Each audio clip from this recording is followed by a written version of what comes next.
welcome back to my channel. It's your girl V Banks, and I'm finally back with another video after my 4-month-long hiatus. But I have an excuse. If you know me in real life or you know me on Instagram, then you know exactly why it's been 4 months, and it's because I just got married. And that's exactly what this video is about. But before I get into things, I want to ask you to hit that button down below and subscribe so that I can get my numbers up, guys, because I have a lot more content that I want to put out for you guys. And now that the wedding is over, I definitely have a lot more free time to do those things. But in today's video, we're going to go over the top 10 things that I think as a bride you should be doing right after you get engaged if you are planning your own wedding. I planned my own wedding. I did not have a wedding planner. I did everything on my own. And so I think I have amassed a ton of knowledge on how to throw your own wedding. I had 150 guests, and I went through being a COVID bride, and I had topsy-turvy, ups and downs all over the place. But I was able to sit and reflect on some of the things that I went through planning this wedding.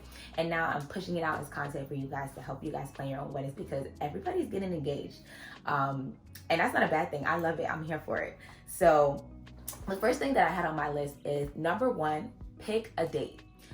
So a lot of people say that the first thing that you should do is probably like pick out a budget or whatever, but I'll explain to you why. I say the first thing you should do is pick a date, because it's hard to set your budget when you don't have a date, because the venues and stuff you're going to be contacting are going to want to know what date you're looking at and if they even have it available. And the price changes whether it's a weekend wedding or a weekday, so you want to make sure you have your date solidified that you want, so that when you're shopping around, you know exactly what you're asking for, because you can't get quotes with I don't know. So the first thing we did was pick our date. So our date was June 14th, 2021. And the reason why we chose that date is because it was significant to us. And so a lot of couples tend to choose a date that's important to them, like the date that they first met, one of their first dates. I don't know, maybe the date they said, I love you, or something like that. That's super significant. We ended up having to change our date to May 23rd, 2021 because of COVID. And that date was also important to us. It was the weekend that we met. So yeah, it was actually, it was a really good thing that we changed our date, because in 2020, on June 14th, it actually poured rain and we had an outdoor wedding. So I was like, oh my God, this would have been so horrible. But on our new date, May 23rd, the weather was perfect. It was beautiful. So that was definitely God looking out for us, because he knew I wanted my wedding to be outdoors, honey. So I think picking a date is the first thing that you want to do, and solidify and stick to that. For number 2, I would say the second thing is to start your guest list. Starting your guest list gives you the opportunity to know exactly how many people you want to be. Y'all's trucks and shit passing by. I live in a really loud neighborhood. But anyways, start your guest list. So starting your guest list is going to be super important, because it gives you a chance to see how many people you actually want to be there. And once you start writing names down, you're like, oh, we could go without this person, or yeah, this person we definitely want to see in person. Each person at your wedding is going to be a cost per head. So you want to make sure you're not just inviting everybody all willy-nilly. You're going to have to be a little bit more like narrowed down on who you choose for your guest list. Our original guest list, we thought we were going to have around 200 guests. And so we ended up having to come down because of COVID, and we had to uninvite some guests, which was really uncomfortable to do. But everybody sort of understood because of the conditions. And once you get that guest count, that is how you determine your budget. Because if you have this list of people and you're like, my aunt has to be here, my uncle has to be here, my cousins have to be here, there's no way I'm getting married without these people being here, then you know, okay, I have 120 guests minimum, right? And then when they give you that price per head, then you can multiply and say, this is the least amount of money that we're probably going to spend on this wedding, because I can't not have these people here. So that's why it's super important to start with your guest list, because if you start with the budget number that you come up with, if it's not based around the things that are like your must-haves at your wedding, then you're going to be moving those numbers around a lot, because it's like, oh, I forgot to include this uncle, I forgot to include this aunt, and each person is going to be another $100 and something on top of the number that you originally thought you were going to be at. So I would say number 2 is to start your guest list. After we started our guest list, then we picked a theme. Now, I say pick a theme is number 3 over going venue shopping or any of the other things, because the theme that you have, you're going to want to include that in your venue, right? So our original theme that we were going with, which was still our theme, our original theme was like a tropical paradise wedding. We wanted somewhere that could be outdoorsy, and then we wanted somewhere that also had palm trees. And so what happened was, for us, the venue that I found that did have palm trees was just way outside of our budget, because I had my must-have list, and I was like, listen, I think I can, I think I can add some things to the space to make it more tropical than necessarily going with a tropical venue. There was a venue that I found later on, after we had already solidified a venue, that had the theme that I wanted. It was outdoor. They already had the palm trees. They had all this stuff going. But we had decided that with the number of guests that we were having, our top end of our budget and what we could not do anymore then, and that venue was outside of that, right? So because we had already said, this is the number of guests that we're having, this is the amount of money that we know we really want to spend, getting the venue that was like our dream venue, I guess you can say, was just not on the agenda. It wasn't on the list. And so we decided to go the other route, which was, how do we make this space that is also really nice and the price is perfect, right, into the theme that we want. So when we did go venue shopping and look at the venue, we were able to see, okay, we want to put palm trees here, we want to use palm leaves here, and this is how we can make this space fit our theme. And so you want to have that in the back of your mind when you're going venue shopping, which is number 4, to go venue shopping, what you can actually do with the space. If you don't know what your theme is, then you don't really know, how you're going to make this space into what you want it to be, if that makes sense. So for number 4, which is venue shopping, I definitely think that it's super important to go visit all of your venues and have a list of questions of things that you want to ask them. I had a notebook, and in that notebook, I wrote down a ton of different questions that I had. So my main questions were going to be, what's the price per head? What things are included? What things aren't included? What can I do with the space? Can I have fireworks? Can I do, like indoor pyrotechnics, like things like that? Do they have licenses for these things? I think I also asked questions about the getting ready space, like how's the bridal suite area look? What types of things do they offer us? Is there snacks and drinks when we're getting ready? I also asked about vendors that they actually work with. How are they, do they have specific vendors, or can I bring in my own vendors? Can we bring in our own foods and snacks and cakes and stuff in terms of favors? Because I knew that I was planning on DIYing a lot of stuff. I wanted to know, the maitre d', how much is the tip for the maitre d'? Because that's another thing that people don't know, is that there is a ton of tips included, but that's going to be another video on the things that you don't expect to come up when wedding planning.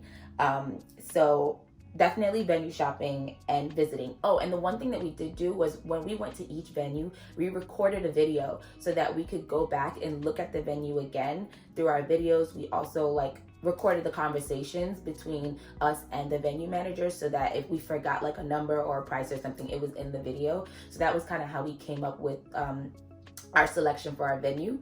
And yeah, I think those are the overall questions that we asked. Oh, we asked a lot of questions about timing. So when does the wedding start? When does it end? Do we have time to break things down? Is there a team that helps us break things down, or do we have to come in and break things down? We did a lot of question asking, and you're gonna have to be super on point with your questions when asking. The next thing I would say is pick your bridal party. All of this stuff needs to be done before you come up with your budget. And the reason why I'm saying this is because I know as a bride, there's gonna be some things that come up that make you push your budget, if that makes sense. So you might go to a venue and you're like, damn, I really like this venue. And you're like, I think I'd be willing to pay the extra $2K for this, right? But then if you already had your budget set before you visited this venue, then you're kind of like, I don't know, I'm gonna have to change the venue. And I say that because I know a budget is a budget, but I think that you need to have those certain things in place before you decide what your top end is going to be. And a lot of those things you can't decide until you've actually seen it in person. So sitting at home in front of a computer and saying, my budget for my wedding is $10,000. And then you go to the venue and they're like, well, it's $8,000 just to book the venue. And you're like, damn, so how am I gonna get flowers? How am I gonna get this? How am I gonna get that? Because you set your budget without actually going out and looking and trying to experience these things. And so I think we should do all these things before settling on our budget. And the reason why I say pick your bridal party is because bridal parties are a huge expense during a wedding. When I say I had a really big bridal party. I had 12 bridesmaids and 12 groomsmen. Some of them dropped out in the process, and then I ended up having somewhere around like 10 or 11 on either side, but it's still a huge expense. Why? Because you have to accommodate your bridal party in every single situation. When ordering flowers, you're gonna have to be paying for the bouquets. So you have to pay for 12 bouquets, or do you have to pay for 3 bouquets? That sets your budget, right? When you're thinking about your seating, your bridal party is included in the number of heads that are gonna be fed. Do you have to have a bridesmaid table that has 12 bridesmaids or 5 bridesmaids? Those things are gonna come into your budget when you're throwing your parties, bridal showers, your engagement party, all that stuff. All these people have to be included in the process. And so you can't do like a rehearsal dinner or something and leave out 3 bridesmaids because you can't afford it. So you need to make sure that you're choosing your numbers wisely. I chose based on my relationship with my friends, and I knew that I would push my budget to accommodate my friends. And so that's where I kind of was like, looking back, I should have chose my bridal party more so on a budget basis if I knew that that was going to be a problem. Thankfully for me, it wasn't a problem, but I know for some people it's like, dang, I didn't know I had to get a limo to transport 12 people, and I could have just had a car that could fit 4 people. And it's just different levels of expense. So choose your bridal party before you decide on your budget. And then now we get to the budget. So I would definitely say, once you've got all these things that you can look at and come to a consensus and say, okay, I really like this venue. This is how much this venue costs. This is my bridal party. These are the amount of guests I have. This is the low end of my budget. I'm not budging on these things. Right? This is the low end of your budget. Now, all the other things that come into fruition after your low end of your budget has been set, like flowers, entertainment, extra things like that. If those things are things that are kind of like afterthoughts to you, you'll choose any DJ that just gives you a good vibe, or you'll choose any florist that can make things look pretty, or you'll choose whatever cake as long as they can make it look how you want it to look. You can find vendors for those things that will hit your price point. So we created a budget sheet, an Excel sheet that literally had the cost of the venue, and then it had all of our other vendors underneath it. And so we had, line item for favors. We had a line item for the DJ. We had a line item for the photographer, for the videographer. And so all of these numbers, we're moving around and we're setting budgets, we're setting numbers. This is the top and it's the most we'll pay for this. This is the total cost of the wedding. And then we had what was in our account, and the Excel sheet had formulas set up. So if we, overspent on something, it told us automatically, like, you're gonna go negative here if you go over on, how much you're spending on a DJ and this, that, and the third. So that's where we were able to kind of mix and move numbers, because we could see it physically changing in the Excel sheet. So I would definitely advise to create an Excel sheet or some type of budget worksheet to help you work through planning your own wedding. This kind of ties in with the budget, but get quotes on decor, on entertainment, and talent. So don't just hit up one person and say, oh, this is how much this costs, because there are so many different vendors out there for all different types of things.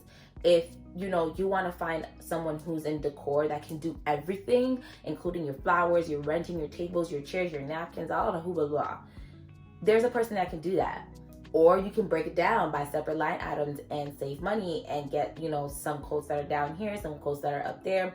You can make it whatever you want it to be. And for example, I went to a number of wedding showcases. They do them all over. They'll have a bunch of vendors come out and showcase what they can do, and you'll take cards and stuff and walk around and get a bunch of free things and see, what people can do. And I found a florist at one of these showcases, got the card, went into their showroom, and boy, they tried to charge me $20,000 just for flowers, bruh. Just for flowers. I was like, next. So I did my job. I went searching. I went on Instagram, typed in hashtags. That's another thing. Hashtags on Instagram will help you find the people, okay? I use hashtags on Instagram to find hairstylists, to find outfits, to find shoe repair, to find whatever that I need to find. Hashtag, I want to find it, right? And so I found a florist who then charged me $5K for my flowers. And I was like, ooh, saving money here, because that $20K was not gonna work.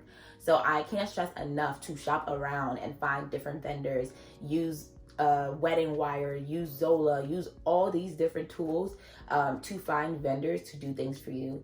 And some of them are even willing to travel. You can hire someone in Pennsylvania if you live in New York or New Jersey. They'll travel because it's not that far. We're still sort of in the tri-state. You can hire people in Connecticut, wherever. You don't even have to just look at New York. So that's another tip. To carve out time for you and your partner to discuss what is going on with the wedding planning.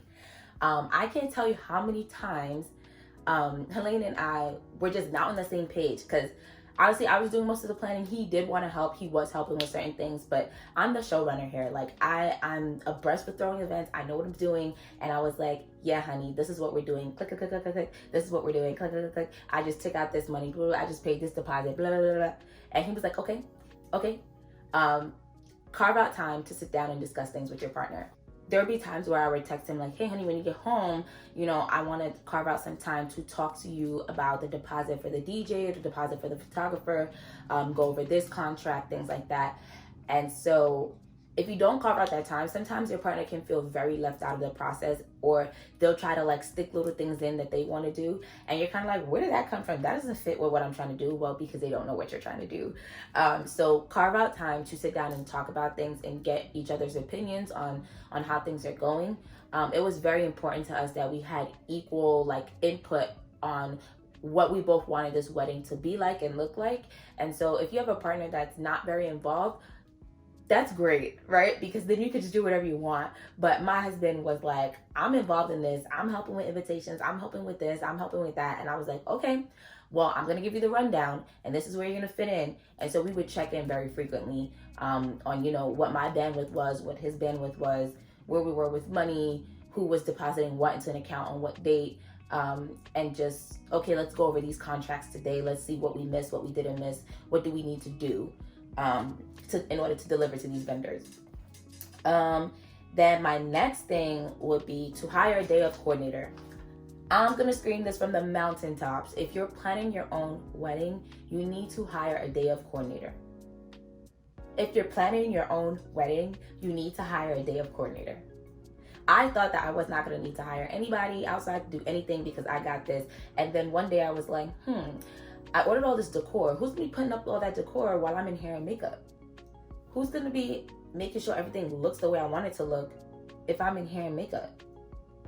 Sure, the venue has people, but they don't know what my vision is.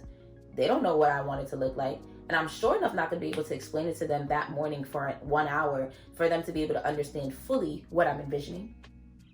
So I went to a Facebook group for weddings in New Jersey, and I went in there and I was like, does anyone know a day of coordinator in this budget that can help me? And I found Emily. She was such a sweetheart. I love her to pieces. And I'm so grateful for her and all the help that she gave me during this wedding planning process, because I don't know how I was going to do it. After my first FaceTime meeting with her, she had this list of things and I was like, wow, I didn't think of any of this.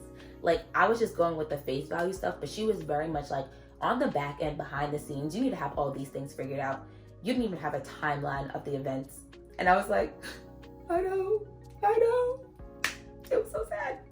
But she swooped in and she was like, you need to do this, you need to do that, you need to do that. Check-in calls. In the morning of the wedding, she was on point. She sent me pictures of how everything was set up in the venue. She was amazing. But again, there's gonna be another video on all the things you need to know about your wedding day and leading up to the wedding.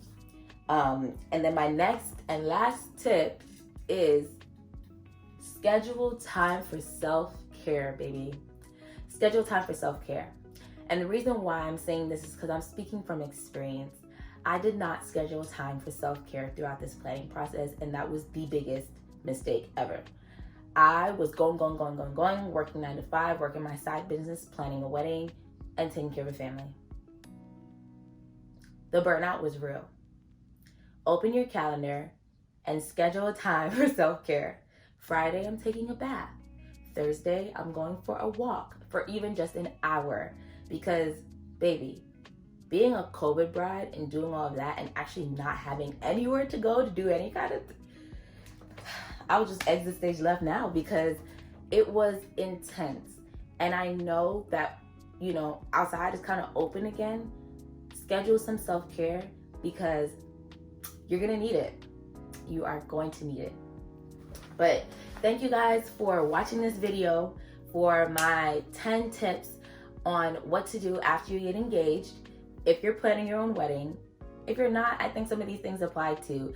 But stay tuned for my next video. It's gonna be more wedding related content coming up, and I hope that you found this valuable. Again, please click down below and hit subscribe for me, because I have so much great content coming, and I love you guys. Bye.